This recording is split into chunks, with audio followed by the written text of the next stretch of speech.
Suzuki Karimun Wagon. Jadi dikeluhkan sama pemilik mobilnya, ini panas. Dia kalau dinyalakan AC-nya, indikator kedip warna merah, indikator suhu, pengukur suhu itu berkedip-kedip. Dia sudah info kita, sudah kita kondisikan mobilnya sampai sini. Nah, buat teman-teman pemilik mobil secara umum, walaupun nggak Karimun Wagon ya, ketika itu terjadi, AC dinyalakan kemudian temperaturnya naik tinggi, apa yang harus dilakukan? Tentunya mendatangi ke bengkel terdekat, disampaikan keluhannya. Kemudian untuk teman-teman teknisi, apa yang harus dilakukan ketika hal itu terjadi? Mari Kak, mendekat Kak, sini Kak. Jadi tidak harus langsung memvonis radiator bermasalah atau yang lainnya. Yang pertama harus dicek adalah titik oli. Ini mobil ada olinya atau enggak? Kalau olinya cukup, berarti oli aman. Yang kedua, buka tutup radiator. Kalau airnya cukup, berarti air aman. Kemudian apa permasalahannya? Kita sudah cek mobil ini, permasalahannya ada di putaran motor fan, kipas. Jadi mobil yang baik itu kalau dinyalakan AC-nya, maka kipas itu akan bekerja, akan berputar sesuai dengan perintah dari kontrol sistem. Tapi ini nggak nyala. Setelah kita nyalakan AC-nya, dia tetap diam, nggak berputar. Cara ceknya gimana? Kita cek dari sistem kelistrikan. Mari kita mulai videonya dari sekarang. Jadi ketika terjadi permasalahan seperti ini, pertama yang harus kita cek adalah sistem kelistrikannya dulu. Jangan buru-buru mendiagnosa permasalahan atau trouble-nya ada di radiator, kekurangan air, atau yang lain-lain ya. Yang jelas kita akan cek putaran kipas ini. Jadi ketika AC dinyalakan, kipas ini harus nyala. Kalau dia nggak nyala, berarti ada permasalahan di sistem kelistrikan yang menghubungkan langsung ke kipas.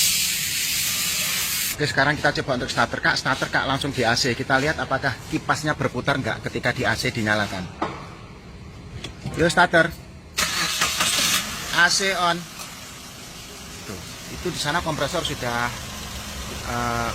jalan, tapi di sini kipasnya nggak jalan. Kipasnya nggak mau mutar. Nah, ini yang bikin panas ketika di AC atau AC di on kan dinyalakan. Nah, sekarang kita akan cek penyebabnya ini apa. Kita akan cek mulai dari kelistrikan sini, soketnya kita lepas. Kita gunakan test pen ya untuk mengetahui apakah arus masuk ke sini atau tidak. Itu prosedurnya seperti itu. Kalau dia tidak masuk, berarti kita akan cek mulai dari fuse box. Untuk relaynya kita akan tunjukkan di situ. Dan untuk mengetahui letak dari relay fan, kita cek di antara tutup ini kan mesti ada keterangan tuh. Nah, di situ akan tertulis RDTR, itu radiator. Motor fan di sini diinisialkan sebagai RDTR, radiator. Di mana letaknya? Kita lihat. Ini main. Kemudian yang paling depan itu radiator. Berarti yang ini. Oke, kita flash sedikit. Nah, yang ini. Ini kita akan tarik, akan cabut, kita akan cek kondisi relaynya seperti apa. Nah, aduh, ini secara fisik ya, secara fisik saja sudah kelihatan kalau relay ini bermasalah, ini panas. Itulah pentingnya penggunaan suku cadang yang asli, yang baik. Ini kan relaynya, ya mungkin nggak tahu saya ini. Paling nggak ya Denso lah, ya. Sama kayak itu kan Denso itu. Kalau ini kan mereknya nggak jelas, jadi dia nggak tahan panas sehingga ini memutus arus dan arus tidak bisa masuk ke putaran kipas. Kita akan ganti aja ini untuk kita tahu nanti penyebabnya apakah benar dari sini atau ada komponen lain yang bermasalah. Kita tunggu.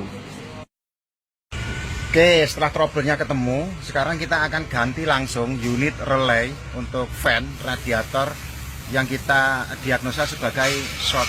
Terjadi panas berlebih, kemudian dia nggak mampu menahan panas, meleleh. Ini penggantinya sudah siap. Silakan Kak, dipasang Kak. Ya, sudah dipasang ya. Ini kita ambil yang warna hitam. Sebenarnya faktor warna saja sih. Kebanyakan relay itu warnanya biru seperti ini. Kemudian mesin kita akan nyalakan, langsung dinyalakan AC untuk cari hasil apakah benar AC-nya sudah berjalan dengan baik. Ketika di on kan kipas akan berputar. Oke, starter. AC on. Coba Kak di AC ya. Oke, cukup. Sudah berputar. Nah, selanjutnya kita akan melakukan pengecekan temperatur. Nanti kipas ini akan mati dan hidup secara otomatis mengikuti temperatur.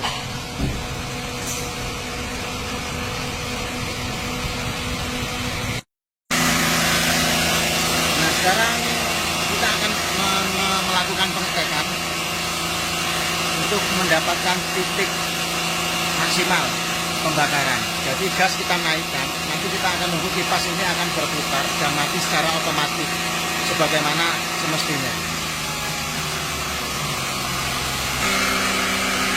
Nah, dan ini kipasnya sudah berputar dan dia akan mati secara otomatis ya, mengikuti temperatur mesin.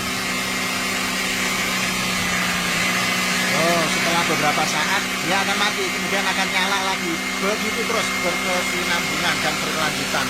Ini adalah posisi yang tepat untuk sebuah mobil, mekanisme mobil seperti ini. Jadi untuk relay letaknya ada di depan sendiri.